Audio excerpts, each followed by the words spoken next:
বন্ধুরা, এই যে নার্সারি থেকে ইনকা গাছ নিয়ে এসেছিলাম। ইনকা গাঁদা রেখেছিলাম 4-5 দিন। পিছন দিক দিয়ে এই যে দেখুন শেকড় এসে গেছে, পিছন দিক দিয়ে শেকড় বেরিয়ে গেছে। এগুলো লাগাবো, এই যে 10 ইঞ্চি গোলো ব্যাগে লাগাবো। এই যে মাটি তৈরি করেছিলাম আগের দিন, আমাদের ম্যাজিক মাটি বলেছিলাম আপনাদেরকে। এই ম্যাজিক মাটি, এই যে সার দেওয়া ছিল নিম খোল, হাড় গুঁড়ো, ফসফেট আর এই যে ছোলা, এই ছোলা দেওয়া ছিল। ছোলাটা দেওয়ার কারণ হচ্ছে মাটিটা প্রচুর হালকা করবে, গাছটাও বাড়বে প্রচুর। দেখুন কীভাবে লাগাতে হবে।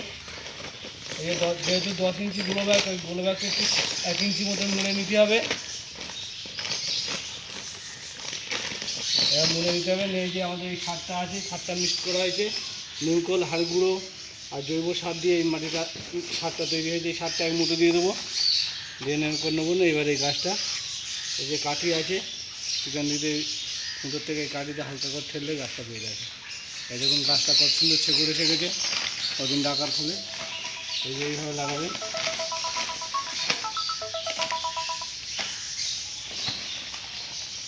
এইভাবে করে আপনারাও বাড়িতে এইভাবে লাগাবেন। মাটিটা কিন্তু আমরা জল দিয়ে ভিজিয়ে রেখেছিলাম, তারপর আবার ফের শুকনো করে নিয়েছি। মাটিটা সবসময় আমি বলছি শুকনো করে লাগাবেন। আবার একটু সার দিয়ে দিচ্ছি, যেহেতু গাঁদা গাছ ওই জন্য একটু সার বেশি দিতে হবে। এগুলো হচ্ছে ইনকা গাঁদা। এই দেখুন এইভাবে লাগিয়ে রাখতে হবে। পরে আবার মাটি দেবো, আর এইভাবে হচ্ছে